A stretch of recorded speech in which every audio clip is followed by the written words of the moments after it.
इंदसदवंदियाणं तिहुवणहिदमधुरविसदवक्काणम् अन्तातीदगुणाणं नमो जिनाणं जिदभवाणं। कुंदकुंदाचार्य भगवान की जय। पंचास्तिकाय संग्रहामध्ये गाथा नंबर 86 चालू आहे, 83 चालू आहे, 83. धर्मद्रव्याचं वर्णन करतायत. मराठी समजते ना? कोण आहे ते नवीन आज?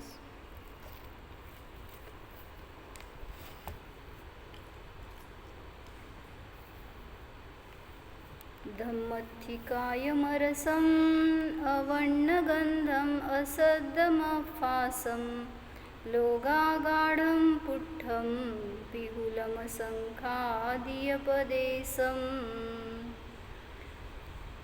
धर्मद्रव्य सामान्य रीतीने एवढं आपल्याला लक्षण माहिती आहे की जे जीव आणि पुद्गलाला स्वतः गमन करण्यास तयार असणाऱ्या अशा जीवपुद्गलांना जे गमनामध्ये मदत करतं असं ते आपलं द्रव्य आहे, तर धर्मद्रव्य आहे. त्यालाच अन्य मतींनी काय नाव दिलं किंवा सायंटिस्ट लोकांनी इथर म्हणले, मोशन कॉझॅलिटी म्हणले, जे की गमनामध्ये सहाय्यक आहे. कुठलं? जे द्रव्य क्रियावती शक्तीने सहित आहे. असे दोनच द्रव्य आहेत, जीव आणि पुद्गल. तो उन दोनों द्रव्यों को जो गमन में सहायक होता है उसे धर्मद्रव्य कहते हैं.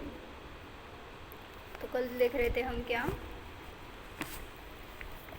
धर्मद्रव्य के जो जो लक्षण हम करते हैं तो वो निर्दोष होना चाहिए. अगर ऐसा लक्षण करेंगे जो सामान्य सब द्रव्यों में व्याप्त होता है तो अतिव्याप्ति नाम का दोष आता है. इसलिए धर्मद्रव्य का निर्दोष लक्षण क्या है? गति हेतुत्व. यहाँ तक देखा था हमने. धर्मद्रव्य का चेतनीय लक्षण करेंगे तो असंभव दोष आता है. धर्मद्रव्य का लक्षण अगर बहुप्रदेशी करेंगे तो अतिव्याप्ति दोष आता है, क्योंकि 5 द्रव्यों में ये लक्षण जाता है. धर्म, अधर्म, आकाश, जीव और पुद्गल. तो इन 5 द्रव्यों के बहुप्रदेश होते हैं. तो इसलिए अगर बहुप्रदेशी होता है वो धर्मद्रव्य ऐसा लक्षण करेंगे तो वो अतिव्याप्ति दोष से दूषित होता है. तो गति हेतुत्व यही यथार्थ लक्षण है, बाकी सब अवलक्षण है, ऐसा बताया था.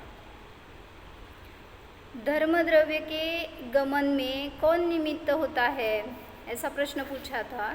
तो वहाँ पे बताया उत्तर, धर्मद्रव्य तो गमन करता ही नहीं है, तो उसके गमन में कौन निमित्त हो सकता है? स्वयं तो वो गमन नहीं करता है, वो दूसरों के गमन में सहायक है.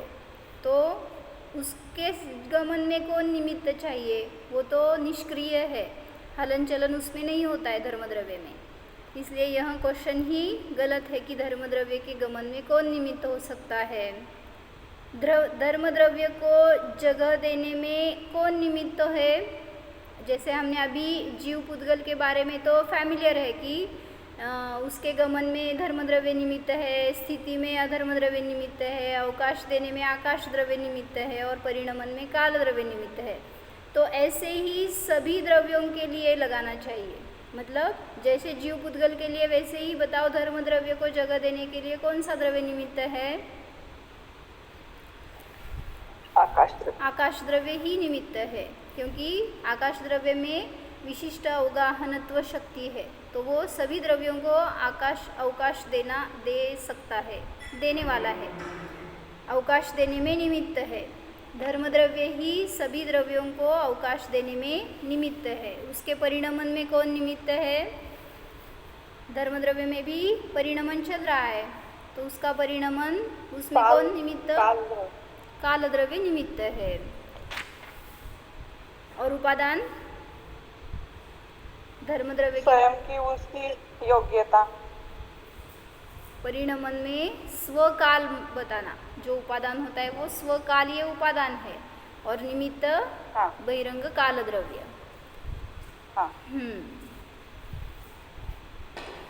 और जो धर्मद्रव्य है वो क्या बोलते हैं हम कि असंख्यात प्रदेशी है.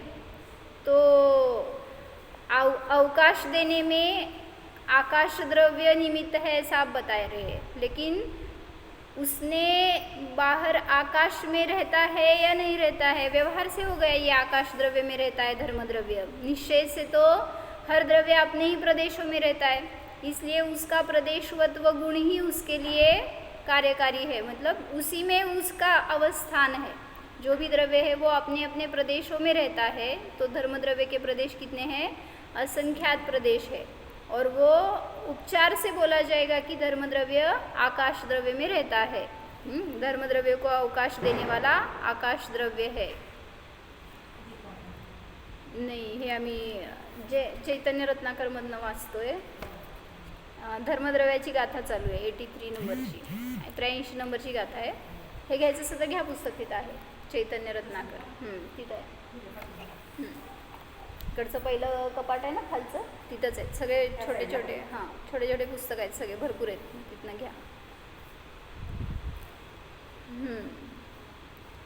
तो धर्मद्रव्य का लक्षण अगर हमने गति हेतुत्व किया तो कौन सा नय हो गया? गति हेतुत्व वाला धर्मद्रव्य ऐसा बोलेंगे तो कौन सा नय? चरित सद्भुत। निश्चय नहीं, निश्चय नहीं है, गति हेतुत्व वाला धर्मद्रव्य ऐसा अगर ऐसा अगर बोलेंगे तो निश्चय नहीं हो गया ना। और अभी बताओ अनुपचरित सद्भुत व्यवहारने में क्या आएगा? धर्मद्रव्य का लक्षण 58-59। जिसमें गति हेतुत्व लक्षण है ऐसा वह धर्मद्रव्य में गति हेतुत्व गुण है, ऐसा वाला बोलेंगे तो फिर वो निश्चय में ही जाएगा ना। धर्मद्रव्य में गति हेतुत्व है या गति गमन में, जिसमें इसलिए ऐसा बोला, जिसमें किया ना उसने, ठीक है। या धर्मद्रव्य में अस्तित्व गुण है ऐसा हमने बताया था, तो ये हो गया था वो अनुपचरित सद्भुत व्यवहार ने। और उपचरित सद्भुत में क्या आएगा? उसकी पर्याय, जो भी गुण है उसकी पर्याय, गति हेतुत्व की उत्पाद पर्याय, व्यय पर्याय, जो भी परिणमन चल रहा है वो उपचरित सद्भुत व्यवहारने में आएगा। अभी ये बताओ धर्मद्रव्य आकाश द्रव्य में रहता है, कौन सा नहीं हो गया? धर्मद्रव्य आकाश द्रव्य में रहता है, अनुपचरित असद्भुत। कसं विसरलं सगळं दिवाळीत, हां?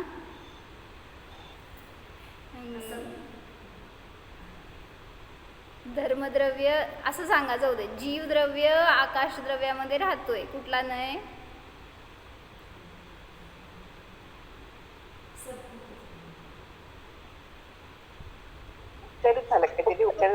हाँ, उसके प्रदेश भिन्न है, इसके प्रदेश भिन्न है ना। भले ही एक क्षेत्र में सभी द्रव्य है, लेकिन फिर भी स्वयं के प्रदेश उसके अलग अलग है। ऐसा नहीं है कि वो एक क्षेत्रावगाह रूप से उसमें एक में एक रूप हो रह गया है, जैसे अभी शरीर और जीव है वैसे नहीं है। तो इसलिए बाह्य क्षेत्र है, इस अपेक्षा से वो उपचरित असद्भुत व्यवहार नहीं हो गया। क्या म्हणले? उपचरित असद्भुत, क्योंकि दो द्रव्यों का संबंध है, धर्मद्रव्य और आकाश द्रव्य, ये दो भिन्न द्रव्य है। वैसे ही धर्मद्रव्य के परिणमन में काल द्रव्य या धर्मद्रव्य का परिणमन काल द्रव्य के निमित्त से या निमित्त में होता है, कौन सा नहीं हो गया? यहाँ पे अनुपचरित असद्भुत नहीं, अभी काल द्रव्य ही लिया ना, वो उसका परिणमन उसमें है, इसका परिणमन अगर हमने स्वतंत्र रूप से धर्मद्रव्य का परिणमन लिया तो उपचरित सद्भुत में आ गया था उसकी पर्याय धर्मद्रव्य की। और अगर हमने क्या बताया? कालद्रव्य निमित्त है, तो परद्रव्य है, वो उसका परिणमन स्वतंत्र है, वो सिर्फ हमारे लिए सहायक है, तो उपचरित असद्भुत ही हो जाएगा। भिन्न द्रव्य है, निमित्त है, बराबर है। हर द्रव्य के परिणमन में काल द्रव्य निमित्त है, तो धर्म द्रव्य के लिए काल द्रव्य निमित्त है, ऐसा अगर बोलेंगे तो उपचार है वो, उपचरित असद्भूत व्यवहार नहीं हो गया, मतलब खोट्यातला खोटा नहीं म्हणतो ना आपण, जिसका सिर्फ उपचार से बोला जाता है लेकिन उसमें कुछ भी वैसी वस्तुस्थिति नहीं है, मतलब वो सिर्फ सहायक है, इतना ही. अनुपचारित असद्भूत काय येते ते? अनुपचरित असद्भूत आता ॲक्च्युली धर्मद्रव्याचं दुसऱ्या द्रव्याशी काय जोड येत नाही, एक रूप नाही. हा बघावं लागेल तसं काय आता घटवायला बघू. दीदी आणि आपलं निर्वाणचं पण आहे रे बघा हो ते की, हां तेच ह्याच्यात जर थोडंसं आलंय ते असंभव दोष झालं की हो. मग ते घेऊ. धर्मद्रव्य जीव और पुद्गल को गमन कराता है, निर्दोष है कि सदोष है? ये सेंटेंस क्या बताया? धर्मद्रव्य जीव और पुद्गल को चलाता है, ये सदोष लक्षण सदोष. है कि निर्दोष सदोष है, क्यों? चलाता नहीं है, चलाने में निमित्त है. हाँ, कौन सा दोष है बताओ? धर्मद्रव्य जीव और पुद्गल को चलाता नहीं है, चलने में सिर्फ निमित्त है. जैसे मछली को पानी चलाती नहीं है, पानी चलाता नहीं है, उस काय म्हणायचं, चलाता म्हणायचं का चलाती म्हणायचं? पानी मछली को गमन कराता नहीं है. हाँ सहकारी कारण.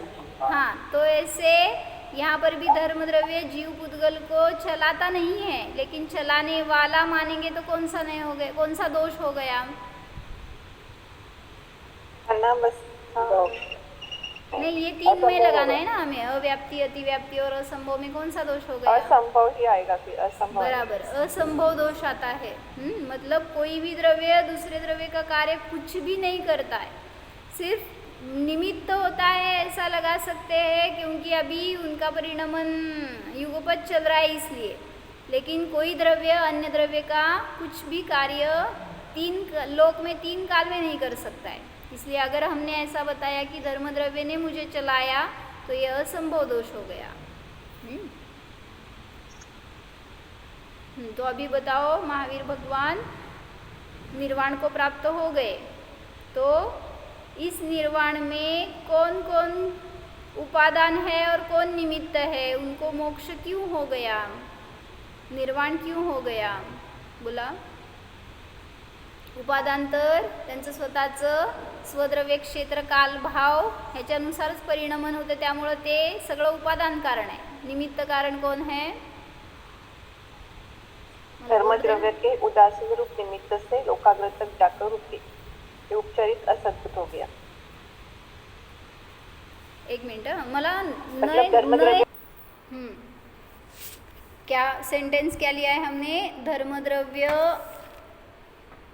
सॉरी, क्या भगवान महावीर का निर्वाण हो गया, तो ये कार्य है, तो इसमें उपादान कौन और निमित्त कौन है? तो ऐसे बता रहे थे, उपादान स्वयं भगवान. हाँ, स्वयं उनका जीव है, वो उनका ही द्रव्य क्षेत्र काल भाव वो सब उसमें उपादान कारण है, उनके परिणाम जो भी है वो सब उपादान कारण है. अभी निमित्त में क्या क्या लगा सकते हैं? कालद्रव्य निमित्त है, ठीक है. अभी ऐसे चलता है, आप नए के द्वारा लगाते जाओ, हर एक व्यवहार नए जो है सभी निमित्त रूप ही होते हैं. तो हर नए में जो भी आएंगे ना संबंध जिससे भी, तो वो सब आएंगे निमित्त में ही. तो कालद्रव्य धर्मद्रव्य कैसे, कालद्रव्य कैसे निमित्त है? ऊपर गए ना, एक क्या परिणाम? लोकाग्र के शिखर पर गए, हाँ, जाकर विराजते. मनुष्य पर्याय थी, उसका व्यय हो गया, परिणमन होकर क्या हो गया? गति से अतीत हो गए. तो इसमें लोकाग्र में गए, इसमें धर्मद्रव्य निमित्त हो जाएगा. ये कालद्रव्य परिणमन बताना है ना हमें. तो मनुष्य पर्याय का व्यय और सिद्ध अवस्था का उत्पाद हो गया, तो ये हो गया कालद्रव्य, उसमें निमित्त. मतलब बहिरंग निमित्त है, स्वयं का उपादान उनका वैसा है, वैसे परिणमन हो गया. और धर्मद्रव्य अभी बताया मैंने कैसे निमित्त है. मध्यलोक में से 7 राजू ऊपर जाकर विराजमान हो गए सिद्धशिला पर, तो इस गमन में सहकारी कौन हो गया? धर्मद्रव्य. लेकिन उपादान तो उनका स्वयं का है. क्या उपादान है बताओ वहाँ पे?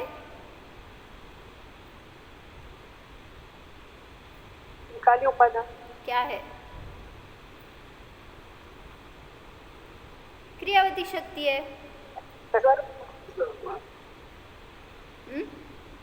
है कि नहीं? भूल गए क्रियावती को? अभी जब तक गमन हो रहा है तब तक क्रियावती शक्ति का कार्य है, जब वहाँ पर स्थिर हो गए तो वो स्वभाव रूप परिणमन फिर से शुरू हो गया। तो ये उपादान हो गया उनका, उनकी शक्ति, उनकी योग्यता, और बहिरंग में निमित्त धर्म द्रव्य है। समझ में आ गया? क्रियावती शक्ति का कार्य है क्रिया करने का उसका कार्य होता है क्रियावती शक्ति का। तो जीव और पुद्गल ये दो ही द्रव्य क्रिया कर सकते हैं। तो उनकी क्रिया हो गई ना, मध्य लोक से वहां तक गए तो उसमें उनकी क्रिया या उपादान कारण हो गया, और उसमें सहकारी कौन है? धर्म द्रव्य है। आगे ये क्रियावती शक्ति बाद में भी है, सिद्ध भगवान की यहाँ पे भी है ना? है ना? कि नहीं है? है ना? शक्ति है तो वो नष्ट कैसे हो वैभाविक जाएगी? रूप से है ऐसा बोलेंगे ना? स्वभाव रूप से है। वैभाविक रूप से ऐसा कह सकते हैं। सिद्धों अच्छा, में विभाव है क्या? सिद्धों में स्वभाव रूप परिणमन हो गया। नहीं, वो सिर्फ उसका क्रिया, उनमें कुछ नहीं है जिसकी परिणमन जैसे हलन चलन ऐसा नहीं देखा जाता है ना? बताया था ना हमने, इसीलिए क्रियावती शक्ति का स्वभाव रूप परिणमन है स्थिर रहना, और विभाव परिणमन है गमन करना। तो जो भी संसारी दशा में दिख रहे हैं सभी परिणमन, तो ये विभाव रूप परिणमन है सभी गुणों के, और वहाँ पर सिद्ध अवस्था में सभी गुणों के स्वभाव रूप परिणमन है। ठीक है? जो सामान्य आदि गुण है उनमें विभाव परिणमन नहीं रहता, सामान्य समझ लेना। जो भी परिणमन यहाँ पे विभाव रूप हो सकता है वो संसारी दशा में ही है, और हर गुण का परिणमन सिद्ध दशा में स्वभाव रूप ही चल रहा है, उसमें विभाव परिणमन तो है ही नहीं। बोलो। यदि जैसे हमारे वैभाविक राग द्वेष हो रहे हैं, ये वैभाविक शक्ति है, वो उस स्वभाव से काम कर रही है, लेकिन सिद्ध में वही वैभाविक शक्ति है, वो विभाव रूप से मतलब स्वभाव रूप से कैसे काम कर रही है? वहाँ पे तो उल्टा हो रहा है ना, उल्टा वैसा हो ही नहीं रहा है। ऐसा सुना था तो ये गलत है क्या? नहीं, ऐसा नहीं लगाना है। वैभाविक शक्ति भी है उनमें, लेकिन उसका भी परिणमन स्वभाव रूप से चल रहा है। मतलब क्या? वैभाविक शक्ति का विभाव परिणमन होना ही चाहिए ऐसा नहीं है, वो शक्ति है और परिणमन कर सकते हैं वैसा, लेकिन वो विभाव रूप हो जाएगा, और वहाँ पे तो विभाव कुछ है ही नहीं। तो जो परिणमन चल रहा है वो स्वभाव रूप है, तो वो ही स्वभाव रूप परिणमन हर शक्ति का, हर गुण का समझ लेना। मतलब विभाव रूप परिणमन वहाँ पे दिखेगा तो वैभाविक शक्ति कार्य कर रही है ऐसा नहीं है। क्रियावती शक्ति हो, वैभाविक शक्ति हो, या अनित्य गुण है उनमें, बताओ अनित्य गुण का कार्य चल रहा है कि नहीं? नित्य गुण है वैसे अनित्य गुण है, तत् है, अतत् है, सभी गुण तो है, सभी का परिणमन चल रहा है, लेकिन वो स्वभाव रूप से चल रहा है। इसलिए दीदी नित्य और अनित्य स्वभाव है ना? स्वभाव है ना, वैसे ही क्रियावती शक्ति भी स्वभाव है। तो स्वभाव की पर्याय नहीं होती ऐसा सुना है। नहीं, ऐसे कैसे? हर गुण स्वभाव, यानी गुण ही ना, ज्ञान भी स्वभाव है आपका, उसका परिणमन है कि नहीं? अलग अलग है ना?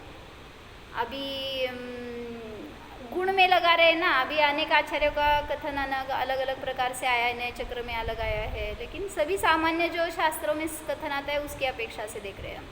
जो भी गुण है, जो भी स्वभाव है, तो वो निष्क्रिय तो नहीं है, मतलब क्या परिणमन रहित तो नहीं है, हर द्रव्य में, हर गुण में परिणमन चल रहा है।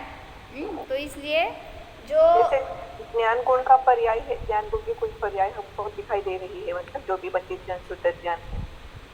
अब जैसे स्वभाव है नित्य अनित्य स्वभाव, यहाँ पे अलग अलग विरोधी धर्म हो गए ना, बराबर। ये विरोधी धर्म का फिर उसका परिणमन ऐसा नहीं, वो स्वभाव है, बोलते कि द्रव्य का नित्य रूप से रहना पर्याय अनित्य रूप से है, ये स्वभाव है। आप कैसे बता रहे हैं? सुना था मतलब अभी हर द्रव्य अनेकांत स्वरूप है बताया है, सत है, असत है, तत् है, अतत् है, एक अनेक है, ये सब स्वभाव है ना।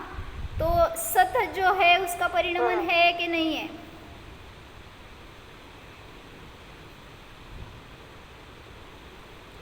है ना? वैसे ही है वो तो। वैसे ही सभी द्रव्य, सभी स्वभाव ही है, और स्वभाव का परिणमन तो चल ही रहा है, उसकी अपेक्षा से जैसे भी हो वैसा चल रहा है। फिर जो नित्य है, मैं मेरे रूप से सत हूँ, बाकी सब असत, वो हिसाब से ऐसा ले लेना, उसमें ऐसा लेते हैं ना, सत और असत।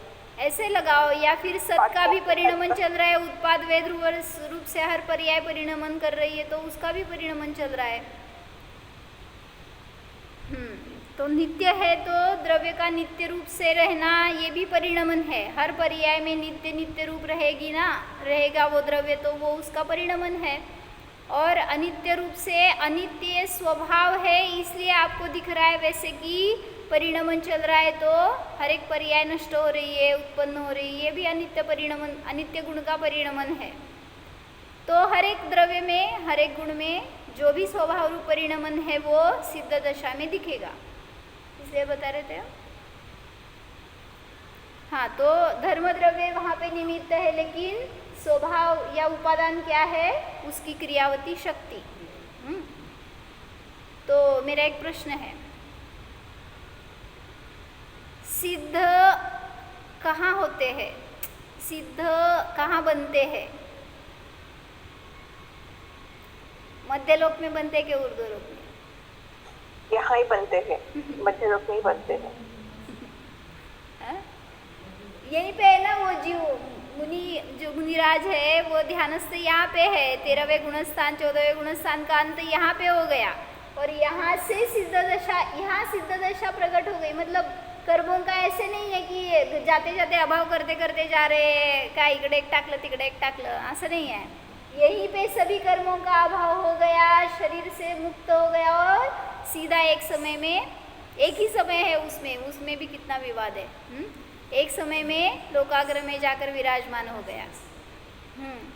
तो इसलिए बताया, यहाँ से गमन करते टाइम पे क्रियावती शक्ति कार्य कर रही है, और वहाँ पे स्थिर हो गए तो वो भी क्रियावती शक्ति का ही कार्य है स्थिर रूप से। ऐसा समझ लो। आगे आगे कौन सा द्रव्य और क्या क्या निमित्त होते हैं? वहाँ पे जाने के बाद अधर्म द्रव्य सहायक है उनको, वहाँ पे ही वो स्थित है, वहाँ से कहीं नहीं जा रहे। ठीक है, वहाँ पे जाकर स्थित हो गए तो अधर्म द्रव्य सहायक हो गया। अभी हमने क्या बताया था, भगवान को निर्वाण हो गया तो उसमें कौन कौन से निमित्त है ना, तो अधर्म द्रव्य का निमित्त ऊपर लगा सकते हैं।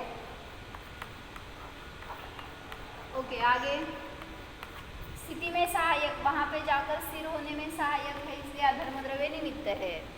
और अवगाहना देने में आकाश। हाँ, अभी आप 6 द्रव्यों को, ठीक है, अवगाहना भी मिल गई उनको, अवगाहना आकाश द्रव्य का निमित्त हो गया। और ये बताना है मुझे, निर्वाण क्यों हो गया, उसमें कौन निमित्त है, ये बताओ। सभी सहकारी कारण ऐसे बताया ना वाक्य, कर्म का क्षय होना ही बराबर है। 8 कर्मों का क्षय, ये भी एक प्रकार का निमित्त है। जब 8 कर्मों का क्षय हो जाएगा तभी निर्वाण दशा उत्पन्न होती है। 4 कर्म लिख गए दीदी, अनंत पूर्वानंत चलता है ना। वैसे 8 कर्मों का अभाव हो गया तो ही सिद्ध अवस्था उत्पन्न होती है, तो ये निमित्त हो गया। कब, जब 4 पहले हो गए, 4 बाद में हो गए, ये सब उसमें समझ लेना। 8 कर्म जिसके पास है वो सिद्ध नहीं हो सकता, वो निर्वाण को प्राप्त नहीं हो सकता। और तत्वार्थ सूत्र में 10वें अध्याय का सूत्र, पूर्व प्रयोगात असंगत्वात हो जाए ना, वो सब आएंगे ना। फिर एरंड बीजवत, अग्नि शिखावत, मुझे उसमें निमित्त बताओ, आप उदाहरण बता रहे सब। पूर्व प्रयोग से। क्या पूर्व प्रयोग है? ध्यान, आत्मध्यान करते रहते हैं ना, वही प्रैक्टिस।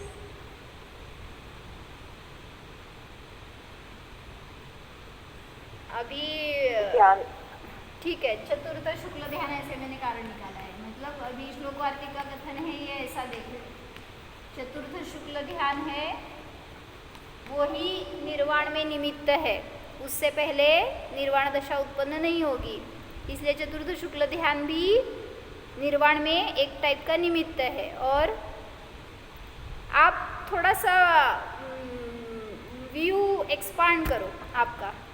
अभी हम क्या देख रहे हैं, वो 14वें गुणस्थान का अंतिम समय, वो वहाँ पर ही कौन निमित्त है ऐसा हम देख रहे हैं ना। ऐसा मत देखो, वास्ट दृष्टिकोण से देखो, कौन कौन निमित्त हो सकता है? थोड़ा सा आगे पीछे जाकर देखो, निर्वाण होने में और कौन देवशास्त्र कौन। गुरु, देवशास्त्र गुरु, सातत्व का श्रद्धा। हाँ, स्वयं के परिणाम। इतना भी पीछे नहीं जाना है। अच्छा, समय तो के लिए हो गया। ठीक है, क्षयिक स्वयं समय के को ये परिणाम भी एक मुनि टाइप का दशा, निमित्त है। मुनि दशा, मुनि दशा है, मुनि ठीक है, दशा। बराबर। मुनि पर्याय से ही मुक्ति हो सकती है, इसलिए ये मुनि दशा एक निमित्त है। वैसे ही मनुष्य पर्याय, बरोबर। क्योंकि मनुष्य पर्याय से ही निर्वाण की प्राप्ति हो सकती है, अन्य किसी भी पर्याय से नहीं। तो मनुष्य पर्याय भी एक टाइप का निमित्त है। ये सभी उसमें ही अभी पकड़ लेना। जो भी मनुष्य से रिलेटेड है ना, वो सभी यहाँ पे। क्या म्हणती?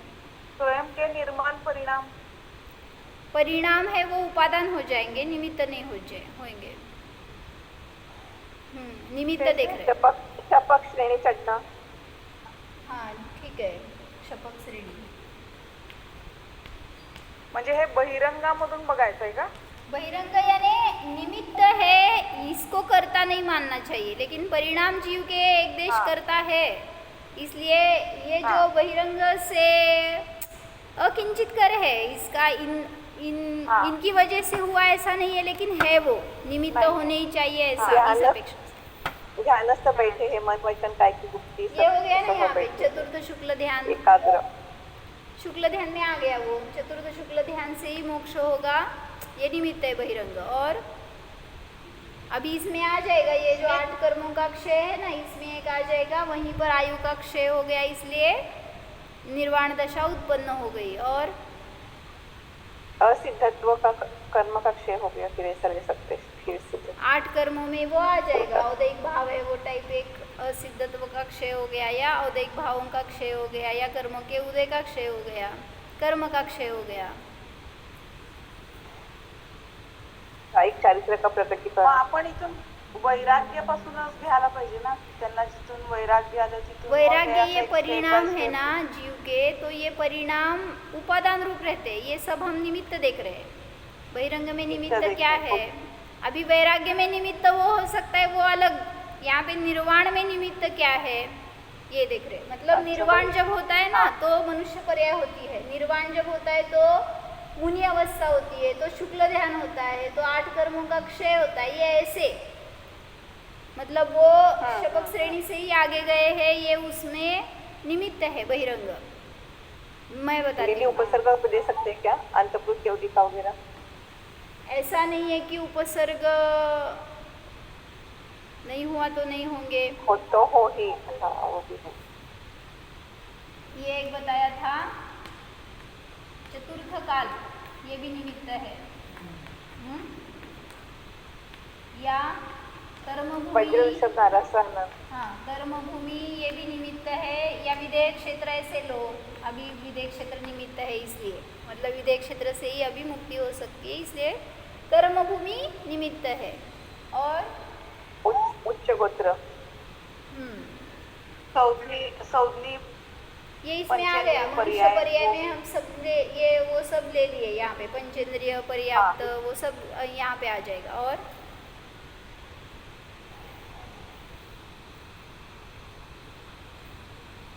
वज्र ऋषभ नाराज सहन,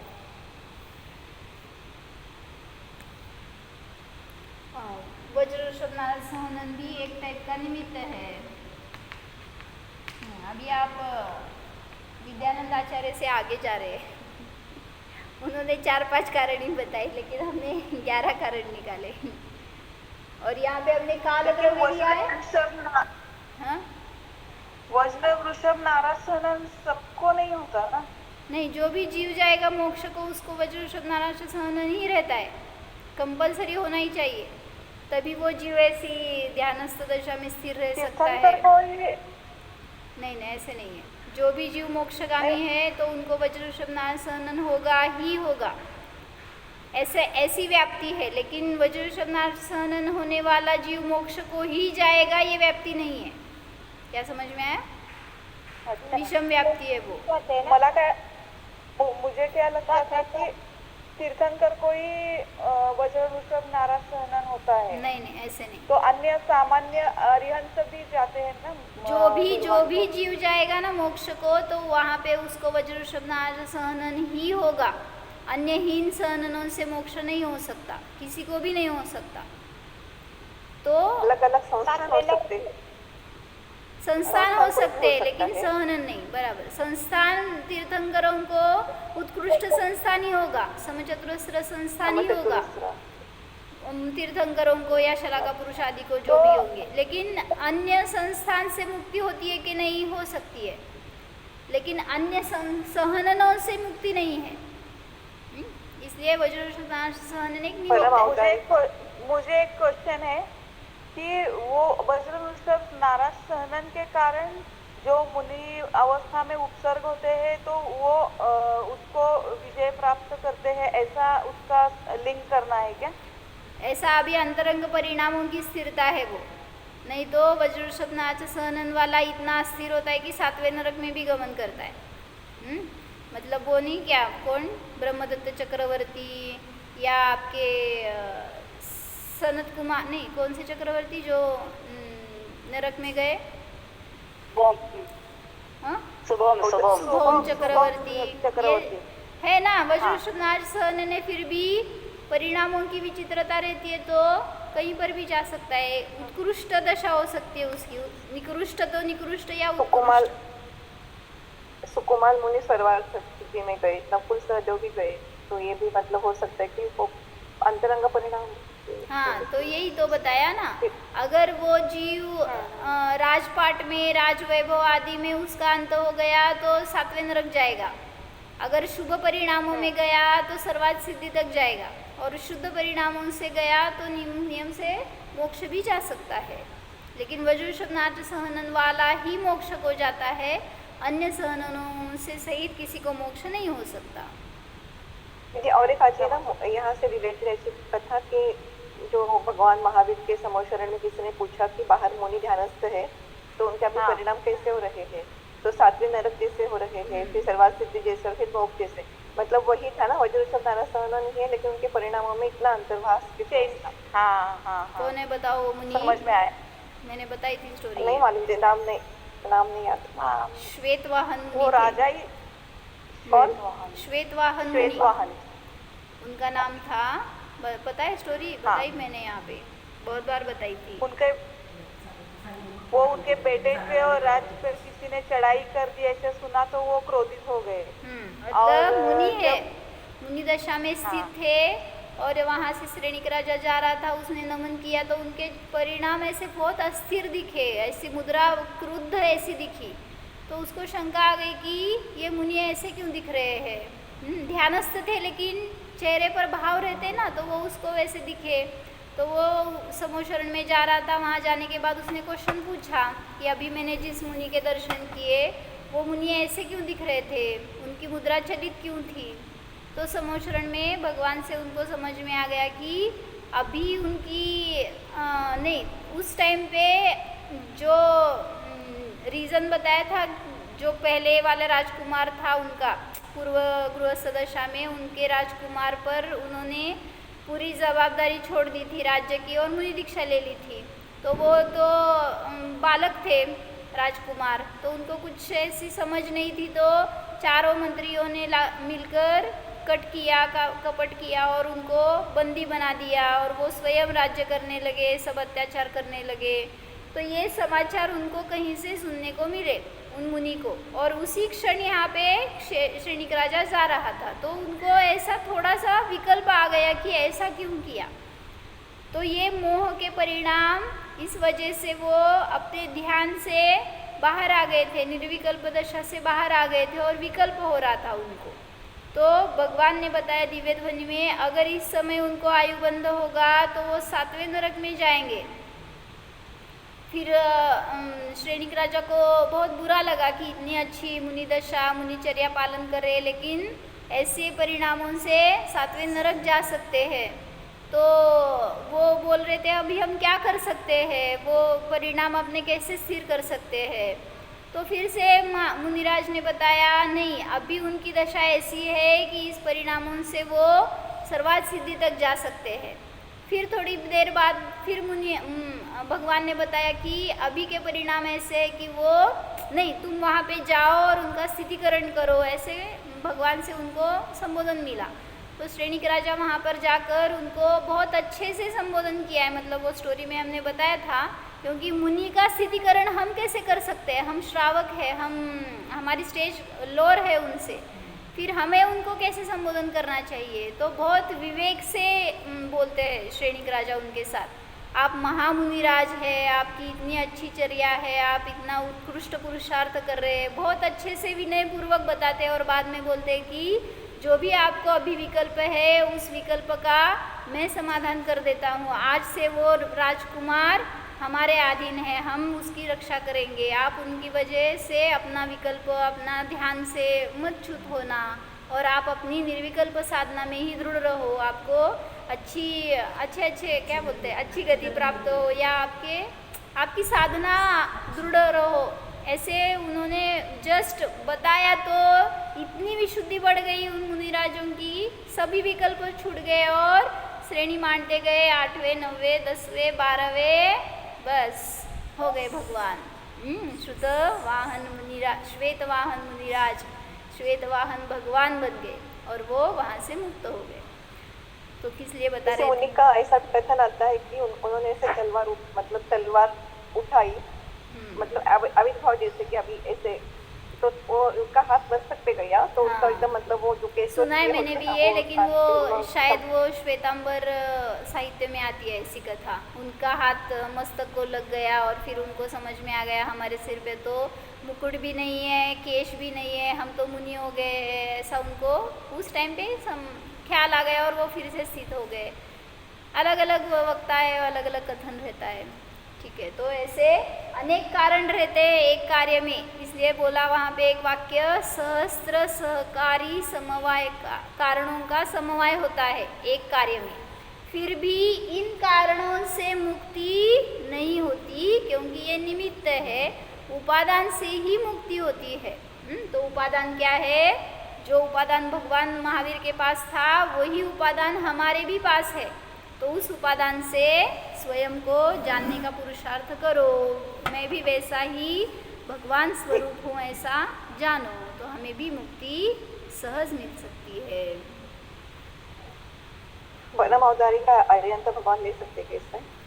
वो भी है ऐसे परम अवतारिक शरीर मनुष्य पर्याय में रिलेटेड जो भी है ना वो सब यहाँ पे लगाएंगे, वो भी निमित्त हो सकता है।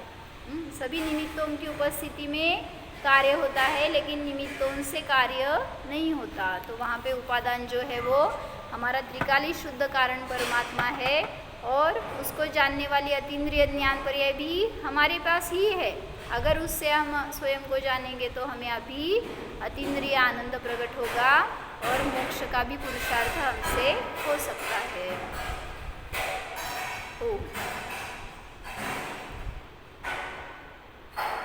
जानो यह मैं स्वयं भगवान स्वरूप हूँ, इस मुझ आत्मा में 8 ही कर्म नहीं है, सभी कर्मों से सभी विकल्पों से रहित शुद्ध आत्मा जानो। यह मैं आत्मा अतीन्द्रिय आनंद स्वरूप हूँ, मोक्ष स्वरूप हूँ।